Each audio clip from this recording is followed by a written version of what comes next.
Vamos a hablar de la turbación hoy y quisiera hacer algo así como una fisiología de la turbación. ¿Cómo funciona esto?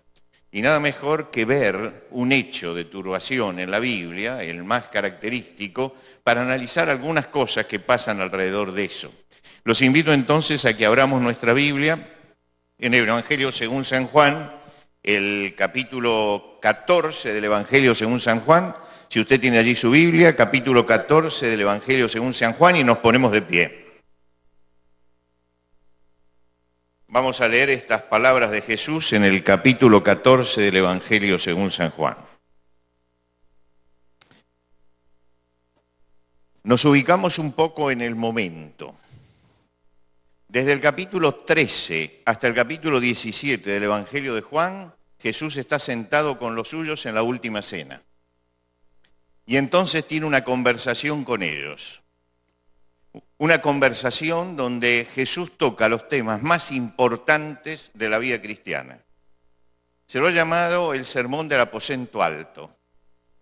Pero más que un sermón, es un largo diálogo donde él explica a sus discípulos en la intimidad, no ya como en el sermón del monte delante de toda la multitud, sino en la intimidad, qué es lo que él va a entregar, lo que va a suceder, lo que él nos va a dejar y lo que él espera de nosotros. Y termina este diálogo que comienza con el lavamiento de pies, termina con la oración del Señor, orando por los suyos y también por nosotros. Quiere decir que este es uno de los pasajes de la Escritura que más nos toca, que más llega con fuerza a nuestro corazón, porque es el Señor hablando al núcleo íntimo, aquellos que son sus discípulos más íntimos, los 12 que están en ese momento con Él. Vamos a leer los primeros 14 versículos. No se turbe vuestro corazón. ¿Creéis en Dios? Creed también en mí. En la casa de mi Padre muchas moradas hay, si así no fuera yo os lo hubiera dicho. Voy pues a preparar lugar para vosotros. Y si me fuere y os preparare el lugar, vendré otra vez y os tomaré a mí mismo para que donde yo estoy, vosotros también estéis. Y sabéis a dónde voy y sabéis el camino. Le dijo Tomás, Señor, no sabemos a dónde vas. ¿Cómo pues podemos saber el camino? Jesús le dijo, yo soy el camino y la verdad y la vida. Nadie viene al Padre sino por mí. Si me conocieseis, también a mi Padre conoceríais, y desde ahora le conocéis y le habéis visto. Felipe le dijo, Señor, muéstranos al Padre y nos basta. Jesús le dijo, ¿tanto tiempo hace que estoy con vosotros y no me has conocido, Felipe? El que me ha visto a mí, ha visto al Padre. ¿Cómo pues dices tú, muéstranos el Padre? ¿No crees que yo soy en el Padre y el Padre en mí? Las palabras que yo os hablo no las hablo por mi propia cuenta, sino que el Padre que mora en mí, Él hace las obras. Creedme que yo soy en el Padre y el Padre en mí. De otra manera, creedme por las mismas obras. De cierto os digo, el que en mí cree las obras que yo hago, Él las hará también, y aún mayores hará, porque yo voy al Padre. Y todo lo que pidierais al Padre en mi nombre lo haré, para que el Padre sea glorificado en el Hijo. Si algo pidierais en mi nombre, yo lo haré. Hasta aquí nada más, podemos tomar asiento.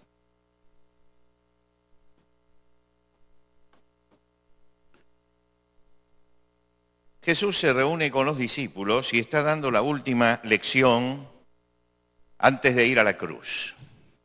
Cuando termine esta cena y esta conversación, Jesús saldrá, irá al Monte de los Olivos, entrará al huerto de Getsemaní, será prendido, será juzgado durante toda la noche y al otro día va a ser crucificado. Ahora, esa noche, en un momento, se produjo un diálogo perturbador. Él anunció que uno de ellos lo iba a traicionar. Ahora, usted imagínense, está Jesús con los 12 discípulos y Jesús, están todos en paz, en la relativa paz de quien sabe que hay una presión de los poderes religiosos sobre ellos, pero están unidos y en ese momento Jesús dice, uno de ustedes me va a entregar. Alguien de los que está aquí en la mesa es un traidor. Es indudable que eso comienza a presentarse en la mente de ellos como una amenaza latente. Se ha roto este grupo. Hay alguien aquí que no sabemos quién es, pero hay alguien que ha traicionado. Y entonces comienza en ellos una sensación de inseguridad frente al Señor y frente a los demás que estaban allí. Comienzan a sentirse que el corazón de ellos está turbado. Y Pedro, en medio de esto, lanza su proclama de que aunque sea necesario morir contigo, yo no te negaré. Y en ese momento Jesús le dice, mira, antes que el gallo cante me vas a negar 3 veces. Y si había perturbación hasta ese momento, la perturbación aumenta, el clima se enrarece, algunos están incómodos y todos están desorientados. A veces aparecen situaciones como esta, que turban. Y nosotros no le damos importancia, pero tiene mucha importancia porque están perjudicando, están minando nuestro equilibrio espiritual y nuestra paz espiritual. Ellos en ese momento perdieron el equilibrio espiritual y perdieron la paz espiritual. Estaban con el Señor, pero realmente estaban percibiendo una amenaza que era latente, y no es nada peor que una amenaza latente. Es preferible poder identificarla a que digamos acá estamos amenazados por algo y no sabemos qué es, ni sabemos quién es.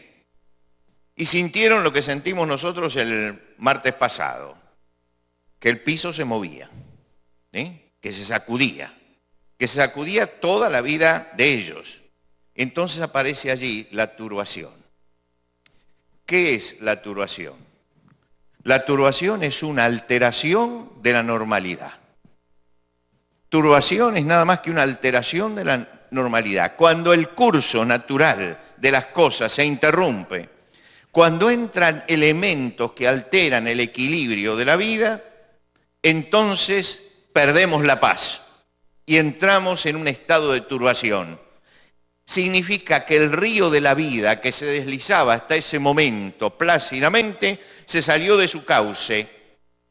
La turbación es una reacción interna, es un desasosiego, es miedo, es angustia, porque las cosas se han trastocado. Con Celia teníamos que viajar en el 2001 a Nueva York en el mes de septiembre, justo cuando cayeron las torres. Teníamos 3 campañas de evangelización para hacer en aquel lugar y bueno, sucedió lo que sucedió. Tuve que llamar a los Estados Unidos y decir, bueno, yo no puedo viajar porque de mi país no sale ningún avión. Se cortaron las comunicaciones. Pero finalmente, cuando salió el primer avión, volamos a Nueva York. En ese avión, uno de esos aviones grandes para casi 400 personas, había 60 personas nada más viajábamos, por el miedo que había. Pero llegamos allí. Y allí nos encontramos con una señorita que nos contó su historia. Ella tenía todas sus pertenencias en un lugar cerca de las Torres Gemelas. Tenía todo su dinero, tenía toda su documentación, tenía su vivienda, tenía todo allí. De golpe, ella estaba fuera de su casa, estallan las torres y desaparece su casa, desaparecen sus pertenencias, desaparecen sus documentos, desaparece todo. Y ella nos contaba que él se quedó caminando por las calles pensando, lo único que tengo es lo que tengo puesto, no puedo justificar quién soy, no tengo dónde ir a dormir, estoy sola, estoy vagando por estas calles sin saber qué hacer. Y dice que todo el día estuvo vagando por Manhattan de un lado a otro sin saber cómo resolver el problema en un estado de extrema turbación. Finalmente, entró a una iglesia donde iban las personas que estaban como ella, desorientados, turbados por lo que había pasado, que no entendían nada. Es increíble, pero en ese momento entendíamos más nosotros los que estábamos en el sur que ellos que no tenían comunicaciones. Y entonces dice, cuando llegué allí, dice, entonces me dieron ayuda, me dieron asilo, y le dijeron que se quedara tranquila porque se iban a recuperar los documentos.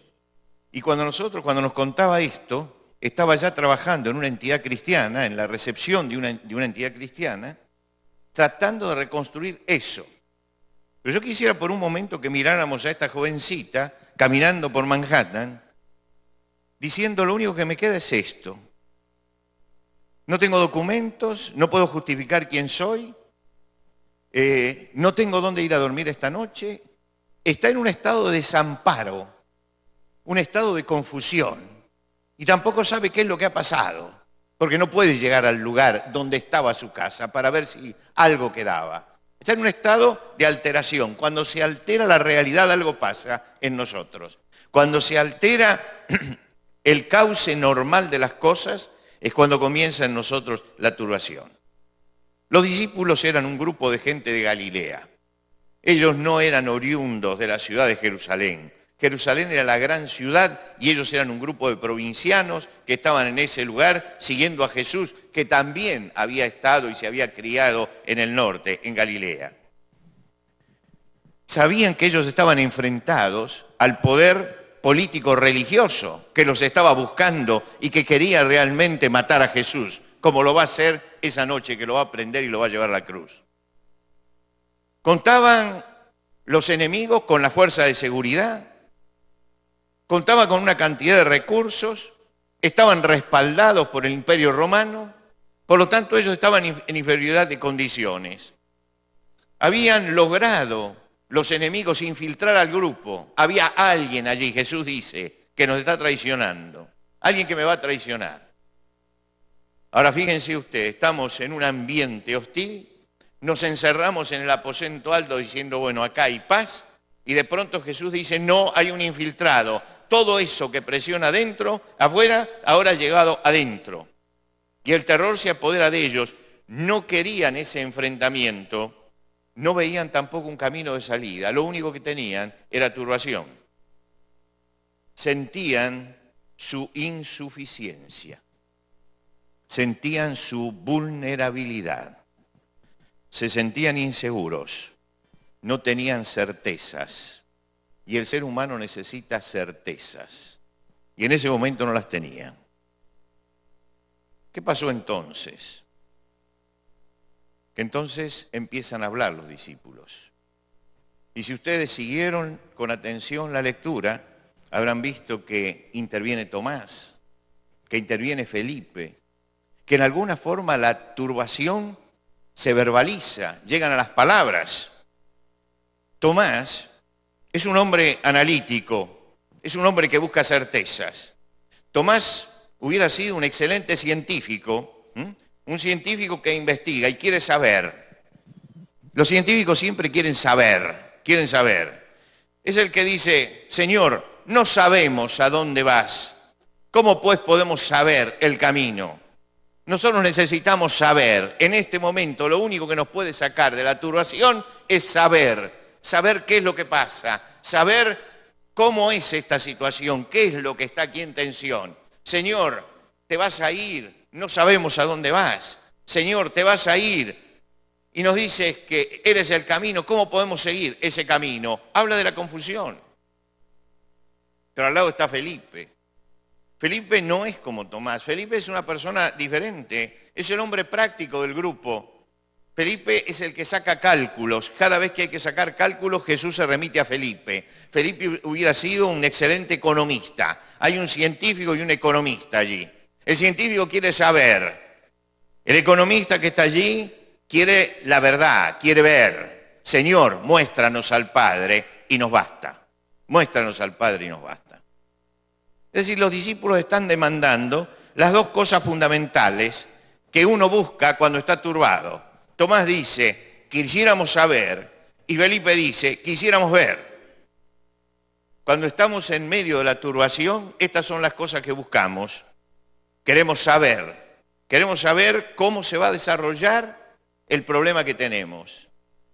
Y queremos ver cuál es el camino de salida, cómo se puede, qué recursos tenemos para salir de esto que estamos viviendo. Pero analicemos una cosa y analicemos lo que Jesús dice.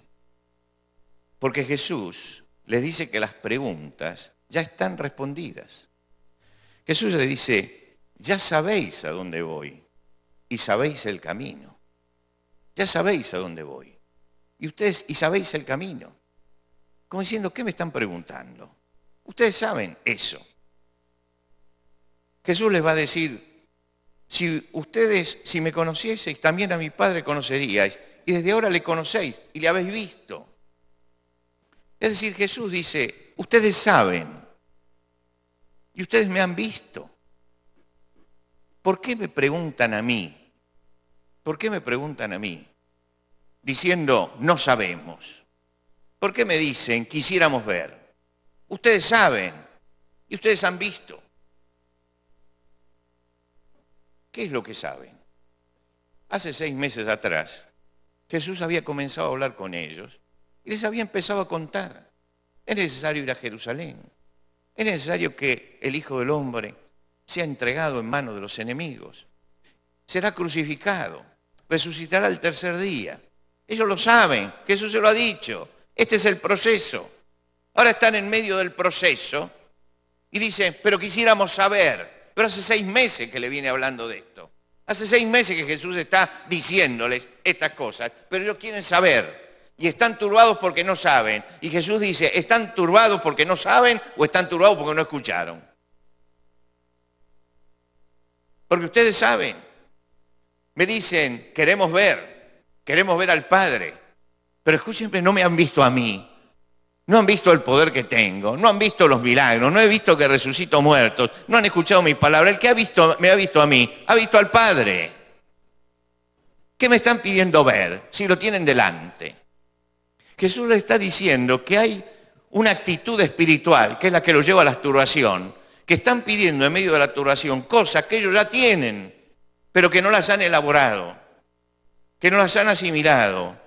En los 3 años que Él estuvo con ellos, los equipó, les dio el equipo.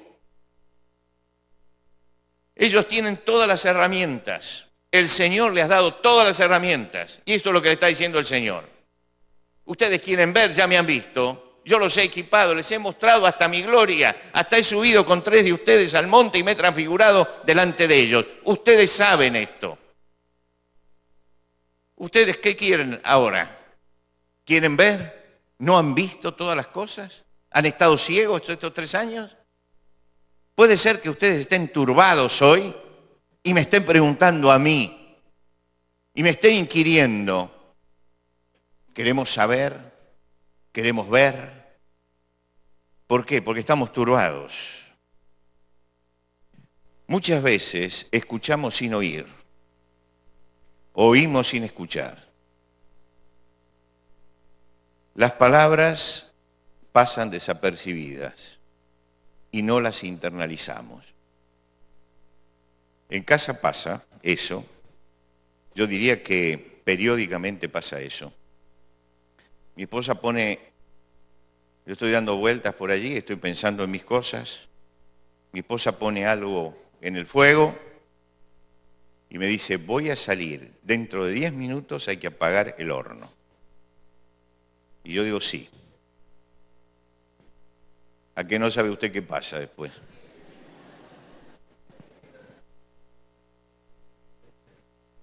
Pero te dije. Ahora tomó otro sistema. Y es, voy a salir 10 minutos, dejo el horno encendido. Dentro de 10 minutos hay que apagarlo. Repetime qué te dije. Repetime qué te dije para asegurarse. ¿Por qué? Porque muchas veces oímos, pero no escuchamos. Y este es uno de los graves problemas en la vida cristiana. Oír, pero no escuchar. ¿Cuántos sermones escuchó usted en su vida? ¿Cuántas explicaciones de la palabra de Dios ha recibido? ¿Cuántas veces ha leído su Biblia? Todo eso no sirve absolutamente para nada si nosotros no internalizamos la palabra de Dios. La palabra de Dios no está puesta para que llenemos nuestra cabeza, sino para que llenemos nuestro corazón. La palabra de Dios no puede quedarse aquí, porque si se queda aquí no sirve. Tiene que bajar a la vida y tiene que encarnarse en la vida. Tiene que modificar nuestro corazón y tiene que modificar lo que nosotros somos. Hoy nosotros tenemos la libertad de reunirnos en un lugar como este y como tantos otros que hay en América Latina, sin que nadie nos persiga. Abrimos la Biblia cuantas veces queremos, predicamos cuantas veces queremos, estudiamos la Biblia cuantas veces queremos. Y sin embargo, hay una debilidad espiritual en el pueblo de Dios en este momento que es superior a cualquiera de las del pasado, donde no vivíamos con tanta seguridad como estamos viviendo hoy. El Evangelio de Jesucristo no solamente necesita ser predicado, necesita ser encarnado. ¿Qué quiero decir con esto? Quiero decir que el cristianismo no es una cosa para hablarla solamente o para transmitirla como un conocimiento, sino es algo que se predica con la propia vida, con lo que uno es. Es decir, hay que encarnar el Evangelio de Jesucristo. Usted tiene el Evangelio hoy acá, ¿no es cierto? Podemos abrir cualquiera de los Evangelios y leer acerca de Jesús. Y nosotros hoy abrimos el Evangelio y comenzamos a predicar con la Biblia abierta acerca de Jesús, porque lo tenemos aquí escrito. Los primeros cristianos no tuvieron el Evangelio. No tuvieron el Evangelio. Se escribió mucho después el Evangelio, de que ellos salieran en Pentecostés. Ellos no tenían un libro básico, ellos no podían hacer un culto y levantarse y decir, leamos el Evangelio de Juan para saber quién era Jesús. Ellos tenían que hablar, pero el gran impacto era que ellos se convirtieron en el Evangelio viviente. La vida de ellos encarnaba la palabra de Dios. No eran, como dice la carta a los hebreos, tardos para oír. Oían y tomaban esa palabra y la metían en su corazón y la transmitían. Es decir, la palabra estaba metida en sus vidas y el que los miraba veía el Evangelio caminando en las calles. ¿Por qué? Porque el Evangelio nos acerca a Jesucristo, nos hace a la imagen de Cristo. Y se veía Jesucristo en ellos. Lea usted la historia de Esteban. Cuando estaba en el juicio, dice, miraron el rostro, lo contemplaron y era el rostro de un ángel. ¿Qué quiere decir esto? Que ellos estaban viendo en él la gloria de Dios. La gloria de Dios en una vida que había encarnado el Evangelio. El Evangelio viviente era ese hombre que estaba no solamente hablando de Jesucristo, estaba mostrando en su vida a Jesucristo. Hoy hemos convertido muchas veces la evangelización en una charla. Hablamos de Jesucristo, pero no mostramos a Jesucristo. ¿Y por qué no mostramos a Jesucristo? Porque conocemos todas las cosas, pero eso no baja a nuestro corazón, no las hemos internalizado. Y entonces llega el momento de la turbación y a pesar de todo lo que sabemos, empezamos a decir, quisiera ver, quisiera saber. No, sabes, lo conoces, lo has leído, te lo han explicado. El asunto es que no lo has metido en el fondo de tu corazón. El asunto que no ha afectado tu vida.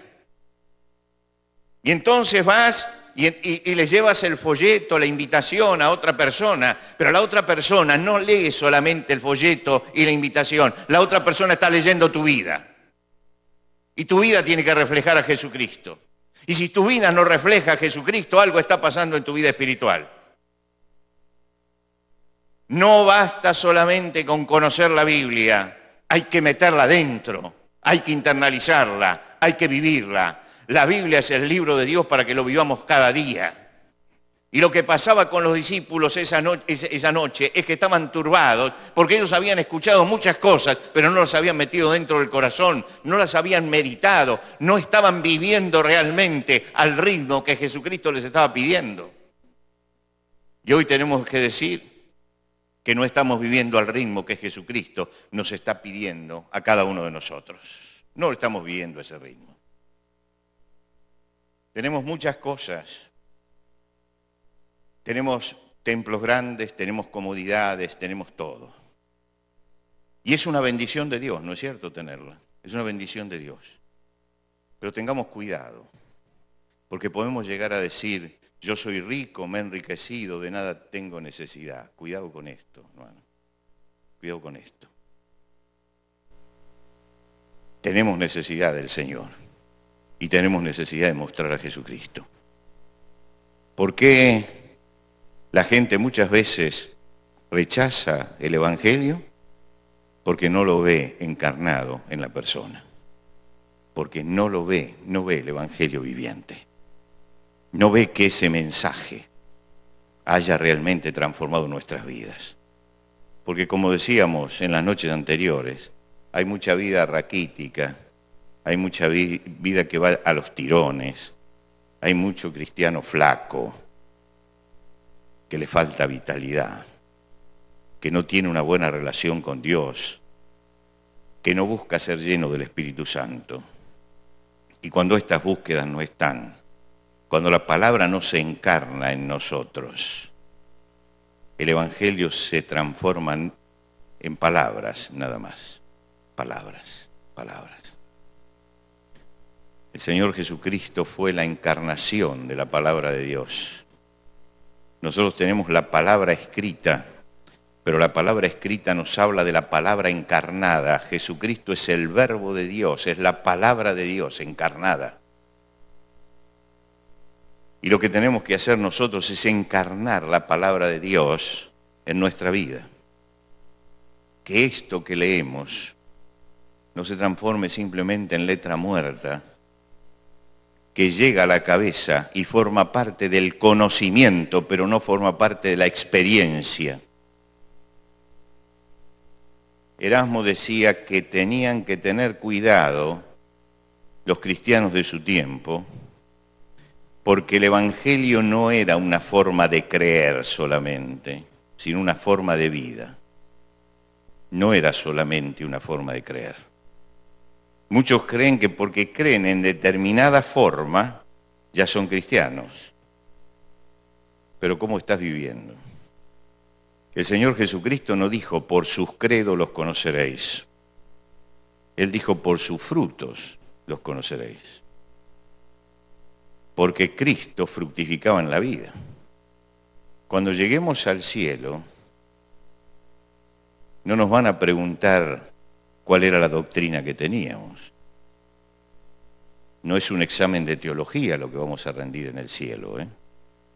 En el tribunal de Cristo vamos a dar cuenta de nuestras obras, de lo que ha hecho el Evangelio en nosotros. Jesús fue contundente con eso. No todo el que me dice Señor, Señor entrará en el reino de los cielos, sino el que hace la voluntad de mi Padre que está en los cielos. Muchos me dirán en aquel día, Señor, Señor, en tu nombre hicimos muchos milagros y echamos fuera demonios, y les diré, nunca os conocí, apartaos de mí, obradores de maldad. ¿Lo escuchó? Lo dijo Jesús. Lo dijo Jesús, que ni sacando demonios ni haciendo milagros, la persona demuestra que es de Cristo, sino que el fruto, lo que Cristo produce en nosotros, esto es lo que demuestra que somos cristianos. Allí había un grupo de personas, discípulos de Jesús, que escucharon a Jesús durante 3 años, no solamente en lo público, sino también en la intimidad. Lo escucharon de todas las formas. Jesús les habló de todas esas cosas.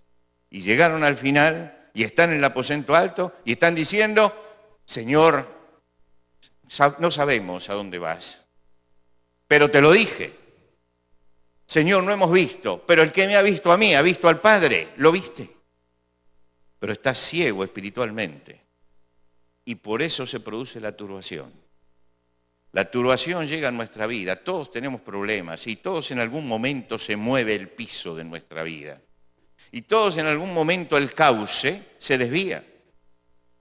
Pero ese es el momento de la prueba. Ese es el momento de la prueba. Es el momento en que el Señor está mirando si la confesión de fe, si lo que cantamos, si lo que oramos, si lo que escuchamos y lo que le enseñamos a otros realmente está metido en nosotros o no está metido en nosotros. Porque podemos proclamar fortalezas, podemos cantar acerca de lo que el Señor da y podemos hacer promesas profundas en nuestras canciones, pero el asunto es que un día Dios viene y dice, yo voy a probar si todo eso que cantas, que lees, que escuchas, realmente ha hecho algo en tu vida. Y la prueba tiene que ver con el pasado. Tiene que ver con el pasado. Probó Dios a Abraham. ¿Por qué? Porque Abraham dejó Ur de los caldeos, se fue y el Señor lo hizo el hombre más rico de la tierra, de su época. Pero realmente, ¿este hombre es un hombre de verdadera fe o está siguiendo a Dios por los bienes que le da? Abraham, toma a tu hijo, tu único, y llévalo y lo sacrificas. ¿Qué está probando Dios? Está probando la fidelidad. Y cuando Dios detiene la mano de Abraham, dice, ya he visto que temes a Dios, que lo que dijiste es verdad, porque pasaste la prueba. Viene Satanás delante de Dios y acusa a Job. ¿De qué lo acusa? ¿Acaso está sirviendo Dios a Job de balde? No, es por todo lo que le das. Y Dios dice, vamos a probarlo, tócalo, hasta acá lo puedes tocar. Y empieza a perder todas las cosas. ¿Qué se está probando? Se está probando la fidelidad, todo lo que él ha dicho, todos los sacrificios que ha hecho. Dios está probando si todo eso es de verdad o es falso. Si la moneda tiene valor o si es una falsificación. Cuando llega el momento de la prueba es cuando se sabe la verdad. Y muchas veces llegamos a ese momento y entramos en el campo de la turbación y se nos mueve todo como se nos movía a los discípulos, se nos mueve todo y resulta que sabemos todo. Tenemos todas las respuestas. Sabemos cuál es el camino, sabemos qué es lo que Dios quiere, sabemos cómo obra el Espíritu Santo, pero no lo hemos metido adentro. Y entonces estamos temblando. Lo hemos metido dentro de nuestro corazón. Cualquier viento hoy nos mueve si no tenemos internalizada la palabra de Dios. Si la palabra de Dios no ha sido hecha carne en nosotros. Esto fue lo que pasó con los discípulos. Escucharon y escucharon y escucharon a Jesús, pero cuando llegó el momento supremo, ellos no estaban preparados. No estaban preparados. Pero cuando Jesús habló, se levantaron y dijeron, no, nosotros estamos preparados. Aunque todos te negaren, yo no te voy a negar. Y todos los demás dijeron lo mismo. No, acá somos todos una joya. Hasta que aparecieron en Getsemaní los enemigos y salieron todos corriendo. ¿Por qué? Porque no habían metido dentro la palabra de Dios, no habían metido dentro todo eso. La habían metido en la cabeza, no la habían hecho bajar al corazón. Había una rebeldía interna contra esa palabra que la escuchaban, la aprendían, pero no bajaba a la vida. Y hay que tener cuidado porque esa rebeldía interna aparece en el corazón de los cristianos, que escuchan la palabra y saben todas las cosas, pero después no la practican. Y si no practicamos la palabra de Dios, si nos quedamos solamente con el conocimiento intelectual de la palabra de Dios, eso no sirve. No sirve para tu vida espiritual. Si Dios habló, esta palabra tiene que producir algo en mi vida. ¿Sabe por qué? Porque la palabra de Dios es viva y eficaz. Y si esta palabra es viva y eficaz, tiene que transmitir vida y eficacia a mi vida. Y si no transmite vida y eficacia es porque yo le estoy poniendo una barrera a la palabra de Dios. La tengo en la cabeza, pero no la dejo bajar a la vida, al corazón, a la intimidad. El salmista decía, cuánto amo yo tu ley, cuánto amo. Era una cuestión de amor. No era solamente una cuestión de conocimiento. Él no dice, cuánto conozco yo tu palabra. Él dice, no, cuánto amo. La palabra de Dios debe ser amada. Ustedes tienen oportunidades, tienen academia bíblica, tienen cursos, tienen todo. Vayan allí y llénense de la palabra de Dios. Dejen que la palabra de Dios llene la vida, porque puede ser sacudida su vida en cualquier momento. Y lo que usted ha atesorado en su corazón, eso es lo que queda. Tengo un amigo, un pastor amigo que vendió su carro. Lo vendió y resulta que parece que alguien que cayó el carro en manos de estafadores. Se empezaron a cometer fechorías con ese carro y cuando la policía fue a ver, el carro pertenecía al pastor fulano de tal. Vino la policía y se lo llevó. Acusado. Y él me contaba, me esposaron, me llevaron a una comisaría, me dijeron, el ilícito se cometió a 400 kilómetros, así que lo van a llevar allá. Dice, ni siquiera me llevaron en un auto de la policía, en un carro de la policía, en un celular de la policía.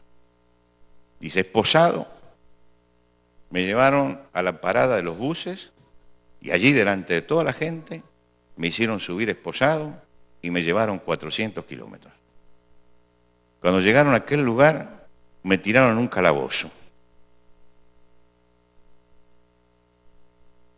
Dice, estaba con 2 presos de esos que tienen una larga historia en el delito.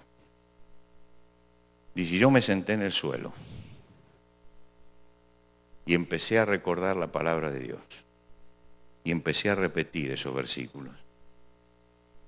Dice, y esa palabra en mi corazón me dio una profunda paz. Y vino alguien por compasión y le dijo, ¿qué necesita? ¿Qué quiere que le traigan? Él dijo, una Biblia. El policía se quedó mirando una Biblia. Sí, yo quiero una Biblia. Y él me decía, todo lo que yo había podido meter dentro de mi corazón, no dentro de mi mente, sino dentro de mi corazón, es lo que me daba paz en ese lugar. Me daba paz. La palabra de Dios internalizada, metida adentro, es lo que le daba paz. Finalmente salió de ese lugar.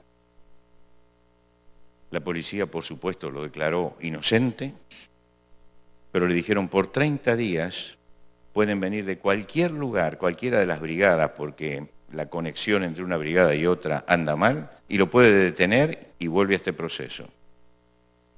30 días estuvo en un lugar que no era su casa. Y ahí fue cuando me contaba esto. Qué importante que había sido. Dice, yo recordaba la palabra de Dios, que la tenía en mi mente, pero la tenía en mi corazón.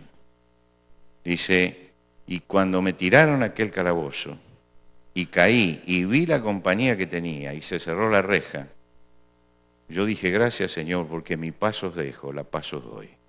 No como el mundo la da, yo tengo una paz diferente. Hermano, atesore la palabra de Dios, métala en su corazón, métala en su vida.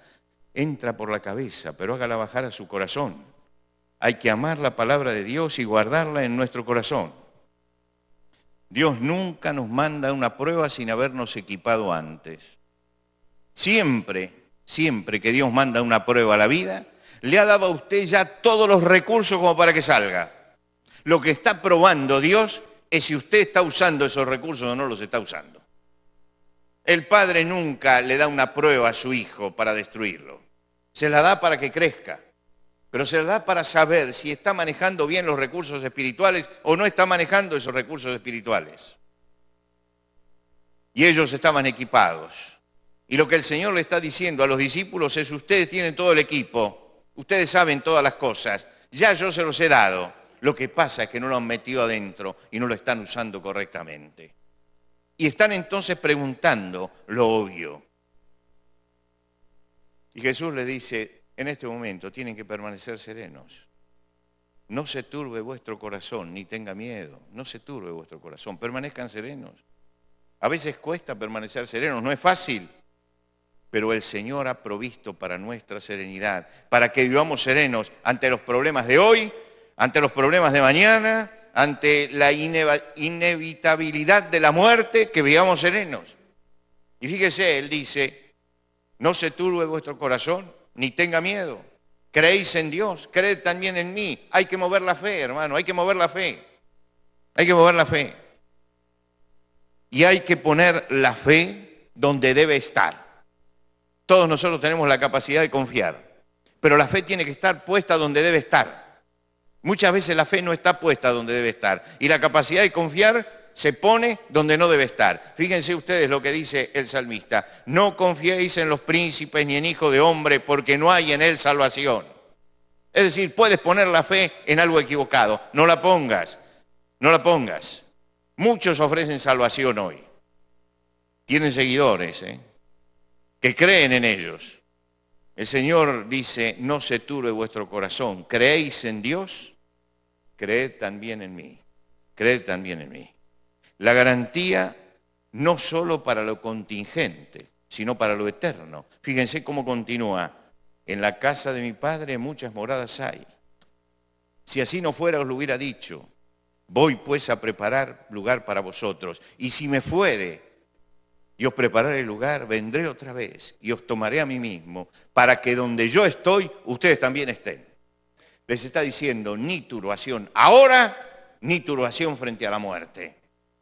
Porque ustedes tienen las herramientas para vivir en la paz. Ustedes tienen las herramientas, hermano. El Señor nos dio todas las herramientas. Y nos dice: ni ante la vida, ni ante la muerte tienen que turbarse, porque ustedes tienen todas las herramientas para vivir profundamente su vida cristiana y su vida espiritual. Hermanos, somos conscientes de nuestra debilidad, ¿no es cierto? Somos conscientes, a veces no somos conscientes de la debilidad, pero somos conscientes de nuestra debilidad, pues seamos también conscientes del poder de Dios. Las dos cosas. Tengo que ser consciente de mi debilidad, sepa yo cuán frágil soy. Y tengo que ser consciente de que hay un Dios omnipotente y que estoy bajo el cuidado de ese Dios que me protege todos los días de mi vida. Aquel que dijo: no te dejaré ni te desampararé, y está con nosotros todos los días hasta el fin del mundo. Está con nosotros, está con nosotros. Y mis hermanos, esto es lo que necesitamos, porque llega la turbación a nuestra vida, y llega no solamente la turbación, llega la desesperación y llega la angustia. Y hay momentos que la desesperación se transforma en inaguantable. Y el Señor dice: no se turbe vuestro corazón, usen las herramientas espirituales. Y no estamos usando las herramientas porque las metimos acá, pero no las bajamos donde tienen que funcionar. Y muchas veces ni siquiera nos preocupamos por ponerlas acá. Muchas veces ni siquiera las ponemos acá. ¿Usted cree, por si acaso, que porque venga una o dos veces semanas a la iglesia y escuche el sermón, eso basta para alimentar su vida espiritual? No sea ingenuo, no sea ingenuo. Apenas si los sermones que escuchamos son un empujoncito que nos dan para nuestra vida espiritual. Es el enfrentarse cada día con la palabra de Dios, abrir la palabra de Dios, pero abrir la palabra de Dios no para sacar fechas y hacer cronologías ni nada de eso. Abrir la palabra de Dios para decir: ¿qué me está diciendo Dios a mí en este momento? Quiero que Dios me hable. Y después que termino de leer la palabra de Dios y que ya entendí lo que Dios me dijo a mí, tengo que inclinarme y decir: ¿y ahora qué le voy a decir yo a Dios? Porque esto es un diálogo. Él habló. Y yo tengo que presentar mi vida delante de Él. ¿Y qué es lo que voy a hacer con esta palabra de Dios que acabo de leer? Así es como funciona la palabra de Dios, mi hermano. Así es como funciona. Es decir, no es cuestión tampoco de leer un pedacito de la Biblia cada día o 3 capítulos cada día. Porque usted puede leer la Biblia todos los días y leer 3 capítulos todos los días o un pedazo todos los días o lo que sea, que si usted no se pregunta qué me está diciendo Dios a mí y qué respuesta tengo que dar a la palabra de Dios, eso que usted leyó no le sirve para nada tampoco. Es un ejercicio espiritual frente a la palabra de Dios. Y si nos falta ese ejercicio espiritual, entonces cuando llega la prueba, llega la turbación. Vamos a preguntar cosas obvias, cosas que tenemos que saber, cosas que hemos leído, cosas que hemos escuchado, pero a las que nunca le hemos prestado la verdadera atención. La vida espiritual es algo que hay que cultivar, mi hermano, hay que cultivarlo todos los días. Y se cultiva a la luz de la palabra de Dios, pero a la palabra de Dios con un corazón abierto. Y cuando yo tengo el corazón abierto y miro al Dios Todopoderoso, pase lo que pase en mi vida, yo tengo paz. porque la paz de Dios, que sobrepasa todo entendimiento, esa paz que no es como el mundo la da, es la paz que tiene que reinar en la vida del cristiano cuando dejamos que el Espíritu Santo esté trabajando en nosotros a través de la palabra de Dios. No se olvide, el Espíritu Santo actúa a través de la palabra de Dios. Ser llenos de la palabra de Dios y hacerla bajar al corazón es ser llenos del Espíritu Santo de Dios. Siempre está ligado el Espíritu con la palabra, siempre está ligado el Espíritu con la palabra. Fíjense un hombre como David, ¿recuerda usted David? David era un hombre que fue perseguido, lo perseguía Saúl, no era una persona que estaba contra él. Era un ejército de 3.000 hombres el que lo buscaba en el desierto de Judea. Ahora, el desierto de Judea no es de una gran extensión. 3.000 hombres que lo salían a buscar. Y David se escapaba como se escapa la liebre del cazador, de un lado para otro, usando toda su capacidad, su astucia, su inteligencia, para poder eludir a 3.000 hombres que lo estaban buscando en ese pañuelo que es el desierto de Judea. Pero cuando David mira eso, dice, y explica lo que vivía, él dice, aunque un ejército acampe contra mí, no temerá mi corazón, porque soy muy astuto. ¿Se acuerda usted de ese texto?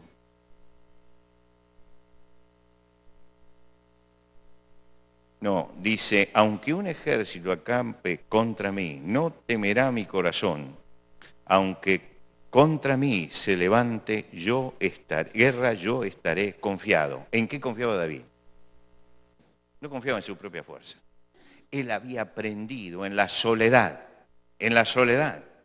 Cuando guardaba el ganado de su padre, había comprendido lo que significaba la fidelidad de Dios. Y él, aunque era un hombre astuto, porque era astuto David, un hombre inteligente, un hombre que sabía manejarse en la guerra, sin embargo, él decía, la confianza no está puesta abajo, está puesta arriba. Está puesta arriba. En el momento de inestabilidad, usted sabe que no hay lugar más inestable que el del poder. El poder siempre es inestable. El poder lo tenemos hoy, no lo tenemos mañana. Cuanto más alto sube el hombre, más inestable es su posición. Él había llegado a ser rey de Israel. Empezó siendo rey de una porción de Israel, terminó siendo rey de todo Israel. De todo Israel. Situación de inestabilidad. ¿Qué dice David? Por cuanto el rey confía en Jehová y en la misericordia del Altísimo, no será conmovido. No será conmovido. Si yo no confío en mi astucia política para ganar los votos, no confío en mi astucia política para mantenerme, estoy confiando en el Señor y en los imprevistos. ¿Quién no le teme a los imprevistos, lo que puede pasar? Dice, no tendrá temor de malas noticias porque su corazón está firme confiando en el Señor. Mire, es un hombre como nosotros, es un hombre como usted, como yo. No es ni mejor ni peor que nosotros, pero es un hombre que aprendió a confiar en el Señor, aprendió a tomarse de las manos del Señor, aprendió a depender del Señor, aprendió a meter la palabra del Señor en su corazón. Y entonces puede marchar por la vida sabiendo que tiene estabilidad y durmiendo tranquilo cuando está en el gobierno, porque nadie puede sacarlo de ese lugar, sino solamente el Señor. Y cuando es perseguido, estar en paz, porque en definitiva la protección es de Dios. Y cuando ese hombre tiene imprevisto, dice, no temo los imprevistos que puedan venir, porque yo sé que mi vida está firme confiando en el Señor. Es contundente, David. Contundente. El Señor Jesús nos dice que la fe es el antídoto. No se turbe vuestro corazón ni tenga miedo. ¿Creéis en Dios? Ahí está la fe. Creed también en mí. Y Jesús nos garantiza la paz. En este mismo capítulo, después de haberle hablado de todo eso, cuando llega el versículo 27, dice, la paz os dejo, mi paz os doy. No como, yo no la doy como el mundo la da. No se turbe vuestro corazón ni tenga miedo. Estas cosas os he hablado para que en mí tengáis paz. En el mundo tendréis aflicción, pero confiad, yo he vencido al mundo. Mi hermano, en la realidad de todos los días no tenemos paz. Si usted leyó el diario de esta mañana, no tiene paz. Si usted escuchó las noticias, no tiene paz. Pero en el Señor tenemos paz. En el Señor tenemos paz. Estas cosas os he hablado para que en mí tengáis paz. Jesús quiere que cada cristiano sea un hombre de paz, pero que tenga paz en su corazón. Nadie puede tener paz si no tiene paz interior primero, si no tiene tranquilidad. La turbación llega a nuestra vida porque ha minado nuestra fe. Y el Señor dice, con fe, con confianza, se afianza la vida del cristiano. Y cuando llega el momento difícil, Él sabe cómo tiene que actuar, porque Dios le dio todas las herramientas. Mi hermano, hay un caudal tremendo en todo lo que el Señor nos ha dado para vivir. A veces decimos que la palabra de Dios es el manual de la vida, es el manual del fabricante del hombre para que aprendamos cómo vivir. Y es verdad, la enseñanza de la palabra de Dios es tremenda para nuestra vida. El asunto es que las cajas de herramientas las tengo que usar. Si no las uso, no sirven de nada. Usted puede comprarse todas las herramientas de la carpintería, pero eso no lo va a hacer carpintero, ¿eh? No lo va a hacer carpintero. Para ser carpintero usted tiene que aprender a manejarlas. Tiene que aprender a sacar el mayor provecho de cada una de las máquinas. Usted puede tener todas las herramientas, pero falta el ejercicio suyo por captar todo esto. Y lo que el Señor está diciendo es que nos está dando todas las herramientas, pero el asunto es que nosotros tenemos que usar esas herramientas, que poner en práctica lo que el Señor hizo y dejó para nosotros. Hay un caudal tremendo de recursos espirituales para que la turbación, la angustia no se lleve nuestra vida. Hay una cantidad tremenda de recursos. El asunto es que uno los tiene que meter dentro de su corazón. Los tiene que meter dentro de su vida. ¿Y sabe cuándo los tiene que meter dentro de la vida? En el momento de tranquilidad, en el momento de paz, cuando no pasa nada. Yo he visto gente en medio de la desesperación abrir la Biblia desesperado para encontrar que Dios le dijera algo, pero si no la abrió antes, no va a encontrar ahora. Hay que llenarse antes de todas esas cosas, atesorar las herramientas de Dios, para que la paz de Dios, que sobrepasa todo entendimiento, realmente inunde nuestra vida y nuestro corazón, para que no hagamos preguntas obvias, cuando el Señor ya lo ha dicho y lo ha enseñado.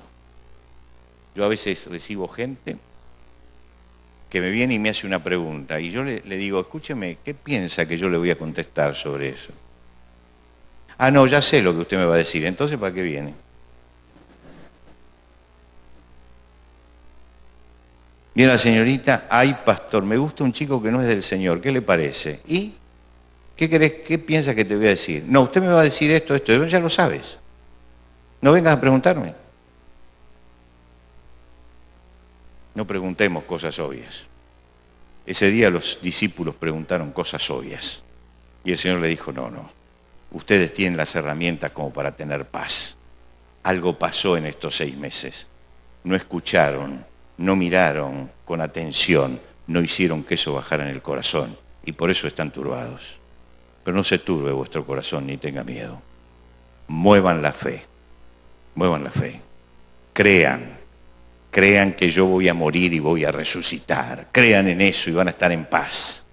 Crean que yo soy el Hijo de Dios y no van a salir corriendo. Jesús los estaba librando del fracaso con estas palabras y les estaba diciendo, ustedes pueden salir porque yo estoy con ustedes y porque les di todo para que ustedes salieran. Usted, hermano, tiene todo. El asunto es que lo internalice, es que lo meta adentro. y que la palabra de Dios empiece a ser parte de usted. ¿Recuerda usted aquel valiente de David que salió con la espada y luchó? Y cuando termina la lucha, tenía la espada agarrada en tal forma en la mano que no se la podían sacar. Y creo que esto es lo que tenemos que hacer, agarrarnos de la espada del Espíritu, que es la palabra de Dios, en tal forma que forme parte de nosotros mismos y que nadie nos pueda arrebatar esa palabra vivificadora en nuestra vida.